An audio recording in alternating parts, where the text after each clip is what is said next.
త్రికోణమితి. పక్కనున్న బొమ్మ చూడండి. ఏమిటిది? ఒక త్రిభుజం. ఏ బి సి శీర్షాలుగా కలిగిన త్రిభుజం. ఇందులో ఎన్ని కోణాలు ఉన్నాయి? ఏ దగ్గర ఒక కోణం, బి దగ్గర ఒక కోణం, సి దగ్గర ఒక కోణం. మొత్తం 3 శీర్షాల దగ్గర 3 కోణాలు. ఇంకా 3 భుజాలు కూడా ఉన్నాయి. ఏమిటి? ఏబి భుజం, బీసీ భుజం, ఏసీ భుజం. సో త్రిభుజాన్ని చూడగానే మనకి ఏమేం కనబడుతున్నాయి? 3 కోణాలు, 3 భుజాలు. ఈ 6ని కలిపి త్రిభుజం యొక్క మూలకాలు అంటారు. ఏమంటారు? త్రిభుజం యొక్క మూలకాలు. ఇలా త్రిభుజం యొక్క మూలకాల గురించి, వాటి కొలతలు, ఉపయోగాలు, ధర్మాలు, వీటి గురించి మాట్లాడేటువంటి శాస్త్రాన్నే, గణిత శాస్త్రంలో ఉండే భాగాన్నే మనం ఏమంటాం? త్రికోణమితి అంటారు. త్రిభుజం యొక్క మూలకాల గురించి జాగ్రత్తగా ఈ వాక్యాన్ని మనసులో ఉంచుకోండి. త్రిభుజం యొక్క మూలకాల గురించి, వాటి కొలతలు, ఉపయోగాలు, ధర్మాలు వగైరా గురించి చర్చించే గణిత శాస్త్ర భాగమే ఏమంటారండి? త్రికోణమితి అంటారు. త్రికోణమితి అంటారు.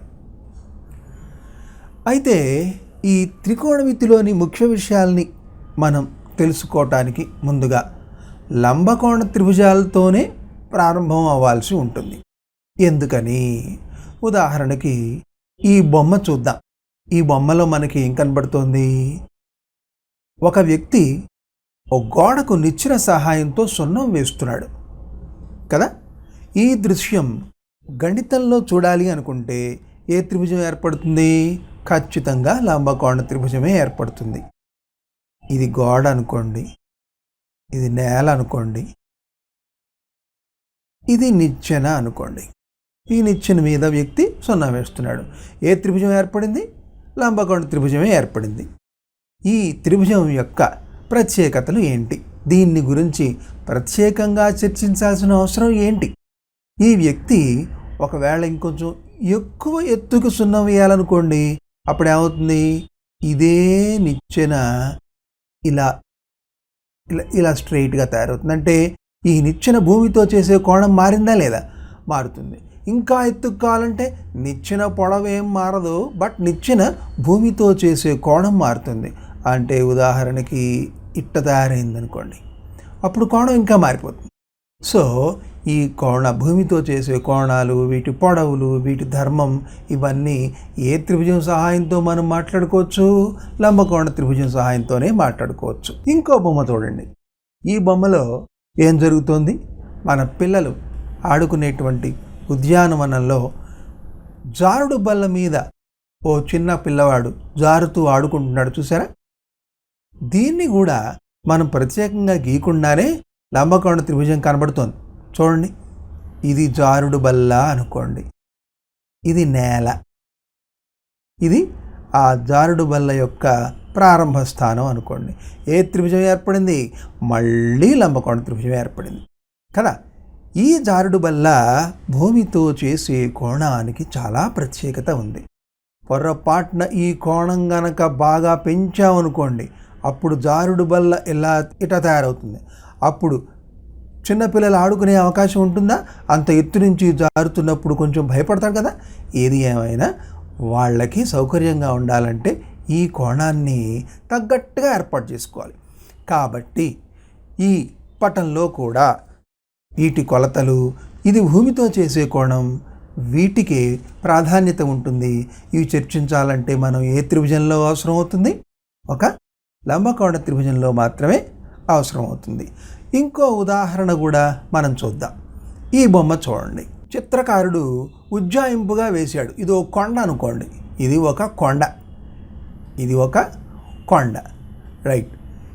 ఈ కొండ, ఇది ఒక కొండ అనుకుందాం. ఈ కొండకి మనం కొంత దూరంలో ఇక్కడి నుంచున్నాం.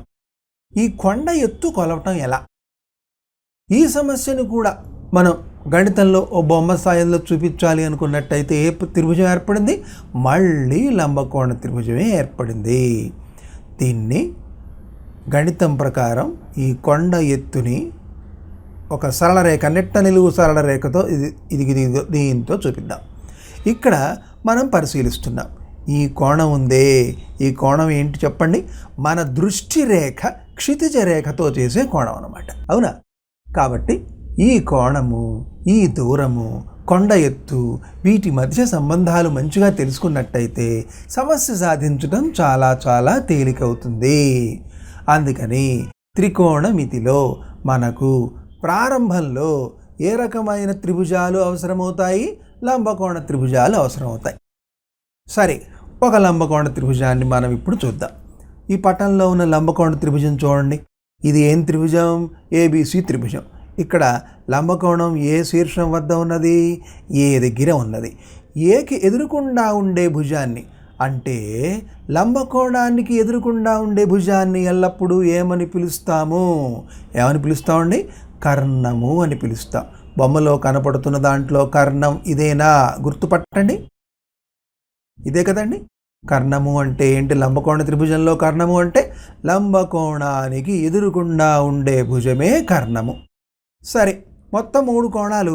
ఒక కోణం 90 డిగ్రీలు లంబకోణం, మిగతా 2 కోణాలలో ఒక కోణాన్ని కాసేపు తీటా అనుకుందాం.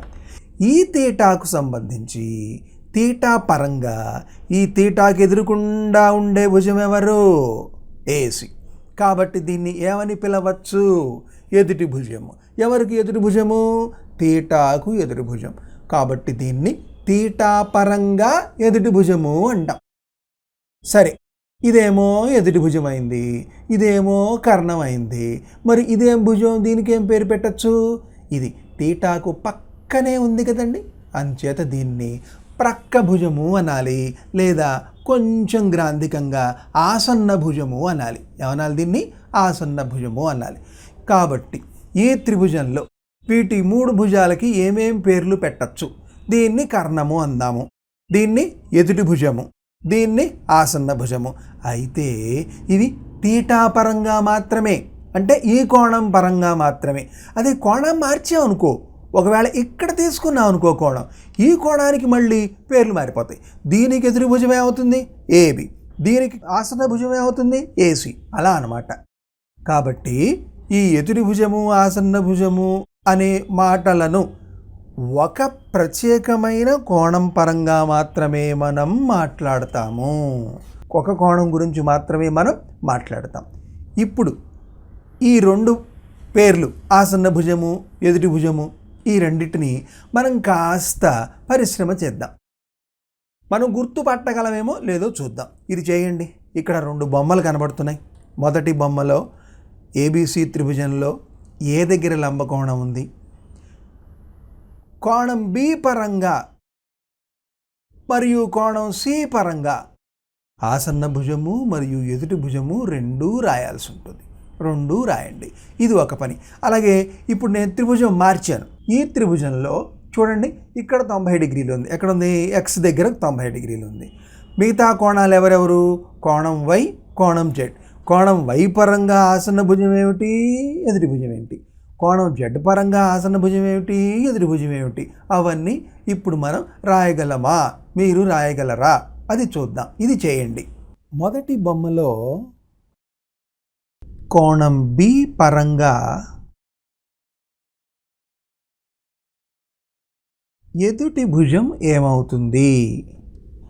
ఏమవుతుంది? ఏసి అవుతుంది. అలాగే ఆసన్న భుజం ఏమవుతుంది?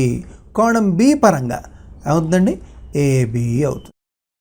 ఇప్పుడు అదే బొమ్మలో కోణం సి పరంగా ఏమేమవుతాయో చూద్దాం. ఎదుటి భుజము. ఎదుటి భుజం ఏమవుతుందండి? సికి ఎదురుకుండా ఉన్నది ఎవరు? ఏబి అవుతుంది. అలాగే కోణం సి పరంగా ఆసన్న భుజం ఏమవుతుంది? ఆసన్న భుజం ఏమవుతుందండి? ఏసి అవుతుంది. సరే, ఈ 2 కోణాల పరంగా ఆసన్న భుజము, ఎదుటి భుజము రాసాము. మరి కర్ణం ఏమవుతుంది? లంబకోణానికి ఎదురుకుండా ఉండేదే కర్ణము, అంటే బీసీ అన్నమాట. కాబట్టి కర్ణం ఏమవుతుంది? కర్ణం = బీసీ. ఇప్పుడు రెండో బొమ్మ గురించి మాట్లాడదాం. రెండో బొమ్మ ఎలా ఉంది? రెండో బొమ్మ ఎలా ఉందండి? XYZ. ఇదేనా త్రిభుజం? ఇక్కడ లంబకోణం ఎక్కడ ఉన్నది? లంబకోణం ఎక్స్ అనేటువంటి శీర్షం దగ్గరే ఉన్నది. ఇది వై, ఇది జెడ్. కాబట్టి కర్ణం ఏమవుతుంది? కర్ణము అంటే మనం ఎలా తెలుసుకున్నాం? లంబకోణానికి ఎదురుకుండా ఉండే భుజం ఎవరు? వైజెడ్. ఇప్పుడు ముందుగా మనం కోణం వై పరంగా ముందు రాద్దాం. కోణం వై పరంగా ఎదుటి భుజం ఏమవుతుంది? ఎదుటి భుజము ఈజ్ ఈక్వల్ టు వైకి ఎదురుకుండా ఉండేది ఎవరండి? ఎక్స్జెడ్. ఎక్స్జెడ్. మరి ఆసన్న భుజం ఏమవుతుంది? వైకి ఆసన్నంగా ఉండేది ఎక్స్జెడ్డా వైజెడ్డా? వైజెడ్ కర్ణం అవుతుంది కదా, కాబట్టి XY అవుతుంది. ఏమవుతుందండి? XY ఆసన్న భుజం అవుతుంది. ఏంటది? XY. ఇప్పుడు కోణం Y పరంగా చూసినట్టుగానే కోణం Z పరంగా ప్రస్తుతం మాట్లాడదాం. కోణం Z పరంగా ఏమవుతుంది? కోణం Z పరంగా ఎదుటి భుజం ఏమవుతుంది? ఎదుటి భుజము ఈజ్ ఈక్వల్ టు జడ్కి ఎదురుకుండా ఉన్నది ఎవరండి? జడ్కి ఎదురుకుండా ఎవరున్నారు? XY. ఎవరున్నారు? XY ఉంది. మరి ఆసన్న భుజం ఏమవుతుంది? ఆసన్న భుజము ఈజ్ ఈక్వల్ టు వైజెడ్డా ఎక్స్జెడ్డా? వైజెడ్ ఇదివరకే కర్ణము అని చెప్పేశాం కదా, కాబట్టి ఎవరవ్వాలి? XZ అవ్వాలి. ఆసన్న భుజం ఎవరవ్వాలి? XZ అవ్వాలి. కాబట్టి మనకిచ్చిన త్రిభుజం ఎలా ఉన్నా కూడాను 90 డిగ్రీలకు ఎదురుకుండా ఉండేదేమో కర్ణం అవుతుంది. మిగిలిన వాటిల్లో కోణానికి ఖచ్చితంగా ఎదురుకుండా ఉన్నదాన్ని ఎదుటి భుజం అంటాం. కర్ణము ఎదుటి భుజము కాకుండా మూడోదే ఆసన్న భుజము అవుతుంది. ఇలా ఎదుటి భుజము, ఆసన్న భుజము, కర్ణము 3 గుర్తించటం అలవాటైన తర్వాత ఇంకా కొన్ని చిన్న చిన్న ఉదాహరణలు పరిశీలిద్దాం. పటం ఒక్కసారి చూడండి. పక్కన ఇచ్చిన పటంలో ఇచ్చిన కోణాల పరంగా కర్ణం, ఎదుటి భుజం మరియు ఆసన్న భుజాలు కనుక్కోండి. పటం జాగ్రత్తగా పరిశీలిస్తే కర్ణం ఎంత? 5 సెంటీమీటర్లు ఇచ్చారు. ఒక భుజం ఇచ్చారు ఎంత? 4 సెంటీమీటర్లు. 3 భుజాలు తెలిసిన తర్వాత కదండి మనం కోణాల పరంగా మిగతా వాటిని కనుక్కునేది. అవునా కదా? మనకి ఇంకా ఒక భుజం తెలియవలసి ఉన్నది. ఏంటా భుజం? AB అనే భుజం తెలియాలి కదా. AB అనే భుజం ఎలా వస్తుంది? ముందు AB కనుక్కున్న తర్వాతే మిగతా 3 అది కర్ణము, ఎదుటి భుజము, ఆసన్న భుజాలు తెలుసుకుందాం. AB కనుక్కోవటం ఎలా? పటంలోంచి BC square plus AB square is equal to AC square అవుతుంది. అవునా కాదా? ఎందువలనో చెప్పండి. ఎందువలనో చెప్పండి. పైథాగరస్ సిద్ధాంతం గుర్తుందా? పైథాగరస్ సిద్ధాంతం వలన. పైథాగరస్ సిద్ధాంతం ఏమని చెప్తుందండి? ఏ లంబకోణ త్రిభుజంలో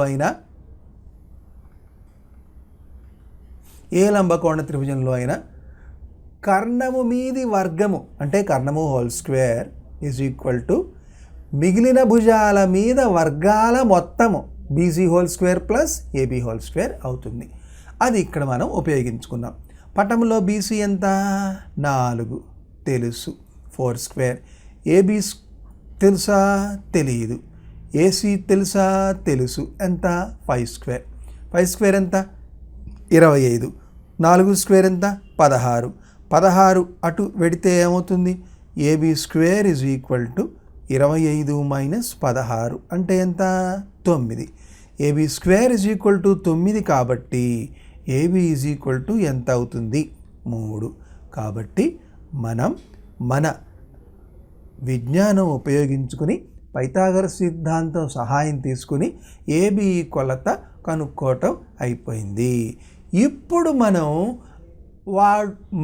ప్రశ్నలో అడిగిన ఆసన్న భుజము, ఎదుటి భుజము వాటి గురించి మనం ఇప్పుడు కనుక్కుందాం. ఇప్పుడు మనం ఇచ్చిన పటంలో కొలతలు ఉపయోగించుకుని పైథాగరస్ సిద్ధాంతం వాడుకుని AB విలువ కనుక్కున్నాం కదా. ఎంత వచ్చింది? 3 వచ్చింది. 3 వచ్చింది. ఇప్పుడు మనం 3 భుజాల కొలతలు మనకు తెలుసు. ఇప్పుడు ముందుగా కోణం ఏ పరంగా, కోణం ఏ పరంగా, కోణం ఏ పరంగా ఎదుటి భుజం ఎంత వస్తుందో చెప్పండి. ఎదుటి భుజము ఈజ్ ఈక్వల్ టు ఏకి ఎదురుకుండా ఉన్నది ఎవరు? బీసీ. బీసీ అంటే ఎంత? బొమ్మలోంచి 4 సెంటీమీటర్లు. ఎన్ని సెంటీమీటర్లు? 4 సెంటీమీటర్లు. తర్వాత ఆసన్న భుజము ఎంత? ఆసన్న భుజము, ఏకి ఆసన్న భుజం ఎవరు? ఇదేమో ఎదుటి భుజం, ఇదేమో కర్ణం. కాబట్టి ఆసన్న భుజం ఎవరు అవ్వాలి? ఏబి అవ్వాలి. ఏబి ఎంత? 3 సెంటీమీటర్లు. కాబట్టి మనం కోణం ఏ పరంగా 2 కనుక్కోవటం అయిపోయింది. ఇప్పుడు మనం కోణం సి పరంగా చూద్దాం. కోణం సి పరంగా ఎదుటి భుజం ఎంత అవుతుంది? ఎదుటి భుజం, ఏ భు అంటే ఎదుటి భుజం. సికి ఎదురుకుండా ఉన్నది ఎవరు? పటంలో గమనించండి. సికి ఎదురుకుండా ఉన్నది ఎవరు? ఏబి. ఎవరు? ఏబి ఈజ్ ఈక్వల్ టు ఎంత? 3 సెంటీమీటర్లు. ఎంతండి? 3 సెంటీమీటర్లు. తర్వాత ఆసన్న భుజం ఏమవుతుంది? ఆసన్న భుజం ఎంత అవుతుంది? సి పరంగా, ఈ బొమ్మలో సి పరంగా ఎదుటి భుజమేమో ఏబి అయింది, ఏసీనేమో కర్ణమైంది. మూడోది ఎవరు? బీసీ. కాబట్టి ఆసన్న భుజం ఎవరు? బీసీ. బీసీ అంటే ఎంత? 4 సెంటీమీటర్లు. ఇంతవరకు మనం ఎదుటి భుజము, ఆసన్న భుజము, కర్ణము మూడింటిని గుర్తించటం వీలైంది, గుర్తించటం తెలుసుకున్నాం. ఇప్పుడు మనం త్రికోణమితీయ నిష్పత్తులు అంటే ఏంటో ఒకసారి చూద్దాం. ఈ పక్కనున్న త్రిభుజం ఏం త్రిభుజం? ఏబిసి త్రిభుజం. ఏదో ఒక కోణాన్ని, సి దగ్గర కోణాన్ని నేను తీటా అనుకుంటున్నా. ఈ తీటాకు సంబంధించి ఎదుటి భుజం ఏమవుతుంది చెప్పండి? తీటా పరంగా ఎదుటి భుజం ఎంత? ఎదుటి భుజము is equal to AB.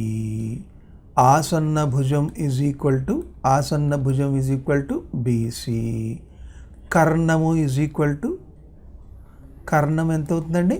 AC. ఇప్పుడు ఈ 3 భుజాలని ఉపయోగించుకుని మనం ఏమైనా నిష్పత్తులు తయారు చేయగలమో లేదో చూద్దాం. ఒక నిష్పత్తి ఏబి బై ఏసీ, ఇంకో నిష్పత్తి బీసీ బై ఏసీ, ఇంకో నిష్పత్తి ఏబి బై బీసీ. ఇంతేనా? ఈ మూడింటికి గుణకార విలోమాలు అంటే ఇవి మూడింటిని తిరగేస్తే వచ్చేవి ఏమేమిటో చెప్పండి. ఏమేమిటవి? A C by A B, A C by B C, B C by A B. మొత్తం ఎన్ని రకాల నిష్పత్తులను మనం తయారు చేయగలిగాం? 1, 2, 3, ప్రధానంగా 3. ఈ మూడింటి యొక్క విలోమాలు, గుణకార విలోమాలు అంటే తిరగేస్తే వచ్చేవి ఎన్ని? 3. ఆ 3 ఈ 3 కలిపి మొత్తం ఎన్ని అయినాయి? 6 అయినాయి కదా. ఈ 6ంటినే మనం ఏమని పిలుస్తాం? త్రికోణమితీయ నిష్పత్తులు అని పిలుస్తాం. అయితే పిలుచుకోవటానికి వీలుగా వీటికి ప్రత్యేకమైన పేర్లు కూడా పెడతాం. అవి నిర్వచనం లాగా చెప్పేస్తాం అన్నమాట. సో కాబట్టి ఆ నిర్వచనాలు ఏ ఏ పేర్లతో పిలవాలి అవన్నీ ఇప్పుడు మనం తెలుసుకుందాం. ఇందాకటి పటాన్నే మళ్ళీ పరిశీలిద్దాం.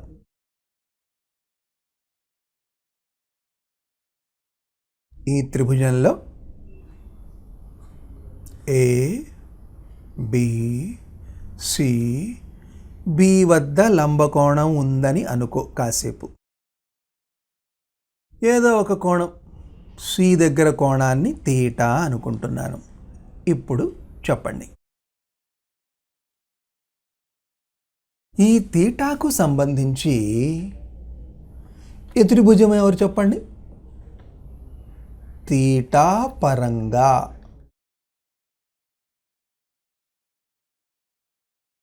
ఎదుటి భుజం ఎవరు? ఏబి. ఆసన్న భుజం ఎవరు? బీసీ. కర్ణం ఎవరు? కర్ణం అంటే ఎవరండి? లంబకోణానికి ఎదురుగుండా ఉండే భుజం ఏసి. ఈ 3 భుజాలు అదే ఏబి, బీసీ, ఏసీలతో మనం 6 రకాల నిష్పత్తులను తయారు చేయొచ్చు అని గమనించడం అయిపోయింది కదా. ఇప్పుడు ఆ 6 నిష్పత్తులకు ప్రత్యేకమైన పేర్లు పెడుతున్నాం చూడండి. అందులో మొదటిది సైన్ తీటా. దీన్ని చదవటం ఎలా చదవాలి? Sign theta is equal to ఎదుటి భుజము బై కర్ణము.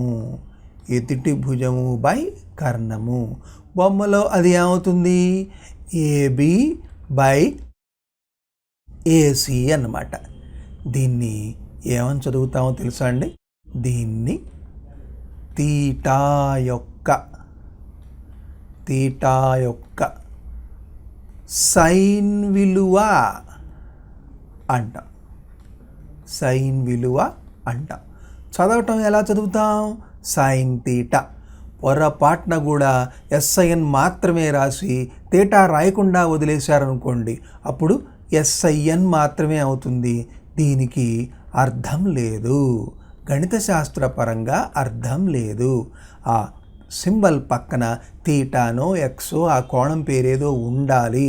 ఉంటేనే దానికి అర్థం ఉంటుంది, లేకపోతే అర్థం ఉండదు. దీన్ని ఏమని చదవాలండి? Sine theta. ఇది ఒక నిష్పత్తి.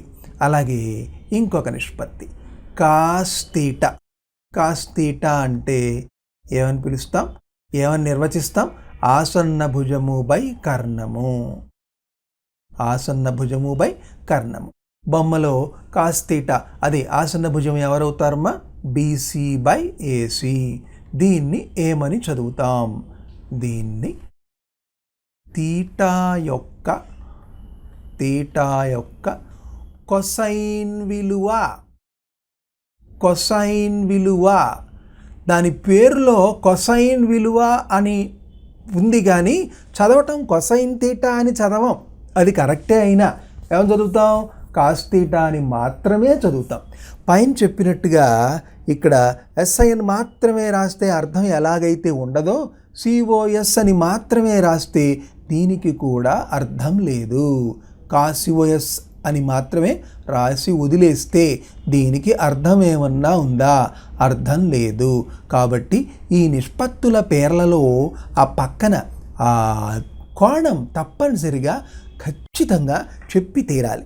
ఇదేమో సైన్ తీటా, ఇది ఎదుటి భుజము బై కర్ణం. ఇదేమో కాస్ తీటా అంటే ఏంటి? ఆసన్న భుజము బై కర్ణము. నిర్వచించి వాటి గుర్తులేవో కూడా తెలుసుకున్నాం. ఇప్పుడు మూడోది టాన్ తీటా. టాన్ తీటా అంటే ఏమని చెప్తాం? ఎదుటి భుజము బై ఆసన్న భుజము. అంటే తీటాకి ఎదుటి భుజము, తీటాకి ఆసన్న భుజము. అలాగే ఇందాక సైన్ తీటాలో కూడా తీటాకి ఎదుటి భుజము బై కర్ణము, కాస్ తీటాలో తీటాకి ఆసన్న భుజము బై కర్ణము. ఒక టాన్ తీటా అంటే తీటాకి ఎదుటి భుజము బై ఆసన్న భుజము.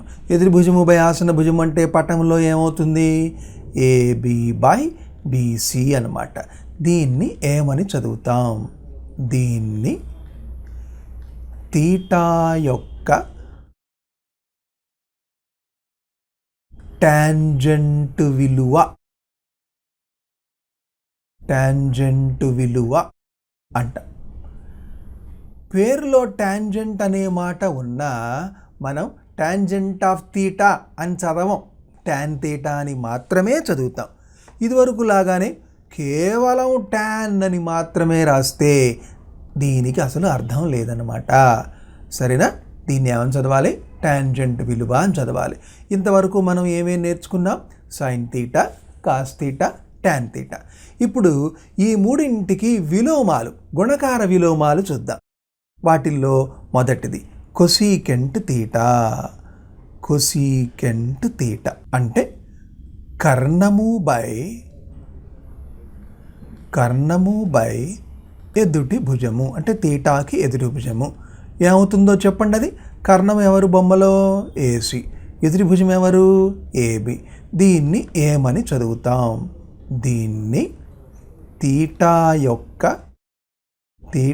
యొక్క కొసీకెంట్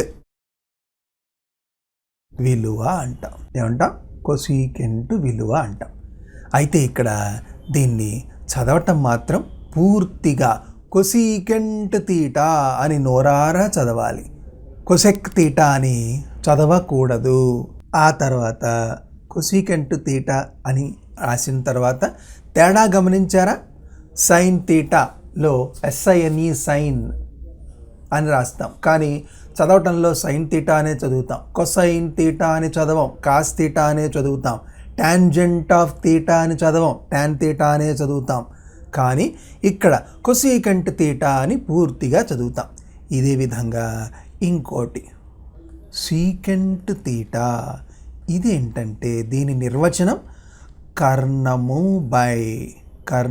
బై ఆసన్న భుజము. తీటా పరంగా అన్నమాట, తీటాకి ఆసన్న భుజం అన్నమాట. ఇది ఎంత అవుతుంది బొమ్మలో చూసి చెప్పండి. AC బై తీటాకి ఆసన్నంగా ఉన్నది ఎవరు? BC. AC by BC. దీనిని ఏమని చదువుతాం? దీన్ని తీటా యొక్క సీకెంట్ విలువ అని చదువుతాం. విలువ అంటాం. దీన్ని కూడా పూర్తిగా సీకెంట్ తీటా అనే చదవాలి. సెక్ తీటా అని అనం, సీకెంట్ తీటా అనే అనాలి. సరేనా? ఇప్పటికి 5 అయినాయి. ఇక మీరు ఈ పాటికి గమనించే ఉంటారు, కొసీకెంట్ తీటా సైన్ తీటాకి విలోమంగా ఉంటుంది. సీకెంట్ తీటా కొసైన్ తీటాకి అంటే కాస్ తీటాకి విలోమంగా ఉంటుంది.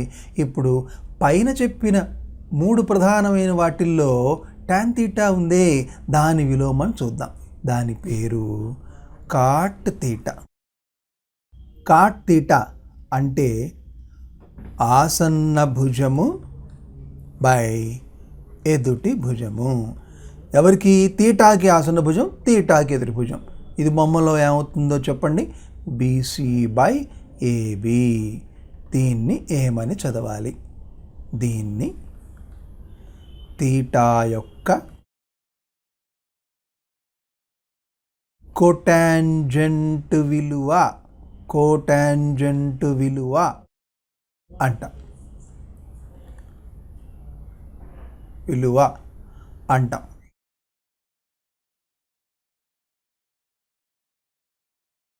కోటాంజెంట్ విలువ అంటాం. అయితే దీన్ని పూర్తిగా కొటాంజెంట్ ఆఫ్ తీటా అని చదవం. ఈ ఒక్కదానికి మాత్రం ఇదివరకు లాగానే సైన్ తీటా కాస్ తీటా లాగానే కాట్ తీటా అనేస్తాం. ఈ మొత్తం 6 నిష్పత్తులలో అసలు పేరు, పూర్తి పేరుతో చదివే వాళ్ళని ఇద్దరిని చూసాం. ఎవరెవరు వాళ్ళు? Cosecant theta, secant theta. మిగతా 4 ఉన్నాయే, sine theta, cos theta, tan theta, cot theta. ఆ 3 అక్షరాలతోనే చదువుతాం, పూర్తి పేరు వాడము. ఇప్పుడు ఒక్కసారి ఈ 6ని ఒకే చోట రాసుకుని అవి ఏంటో గుర్తు పెట్టుకునే ప్రయత్నం చేద్దాం. మొదటి 3 ఏమిటి? Sine theta is equal to ఎదుటి భుజము బై కర్ణము is equal to AB by AC. Cos theta is equal to ఆసన్న భుజము బై కర్ణము is equal to BC by AC. Tan theta is equal to ఎదుటి భుజము బై ఆసన్న భుజము is equal to AB by BC. ఈ 3 మొదటి 3 ప్రధానమైనవి అన్నమాట. వీటి విలోమాలు cosecant theta is equal to కర్ణము బై ఎదుటి భుజము is equal to AC by AB. Secant theta is equal to కర్ణము బై ఆసన్న భుజము is equal to A C by B C. మరియు చివరిది cot theta is equal to ఆసన్న భుజము బై ఎదుటి భుజము is equal to B C by A B. 6 ఒకే చోట ఉన్నాయి. గమనించారు కదా? జాగ్రత్తగా పరిశీలించండి. సైన్ తీటా యొక్క విలోమం ఎవరవుతారు? కొసీకెంట్ తీటా అవుతుంది. అది ఏబీ బై ఏసీ అయితే ఇది ఏసీ బై ఏబి. అలాగే cos theta is equal to B C by AC. Secant theta దానికి ఖచ్చితమైన విలోమం. Tan theta is equal to AB by BC. దానికి ఖచ్చితమైన విలోమం బీసీ బై ఏబి కదా. కాబట్టి వీటిని జాగ్రత్తగా మనం పరిశీలిస్తే ఈ విషయాలు రాసే ఇచ్చేమో ఒకసారి పరిశీలించండి. ఏంటా విషయాలు? 1 sine theta is equal to 1 by cosecant theta. Cos theta is equal to 1 by secant theta. Cot theta is equal to 1 by tan theta. ఇదే విధంగా cosecant theta is equal to 1 by sine theta. Secant theta is equal to 1 by cos theta. Cot theta is equal to 1 by tan theta. నిజమే కదా? ఒక దాంట్లో sign తీటాకి కొసెకెంట్ theta విలోమం అయితే కొసెకెంట్ తీటాకి sine theta కూడా విలోమమే. ఇది మనకు త్రికోణమితీయ నిష్పత్తులలో మొట్టమొదటి అంశం అన్నమాట. వీటి నిర్వచనాలు మంచిగా గుర్తుపెట్టుకుంటే తర్వాత ఇవి ఉపయోగించి చేసే లెక్కలు, సమస్యలు మనం చాలా తేలికగా అర్థం చేసుకోవచ్చు.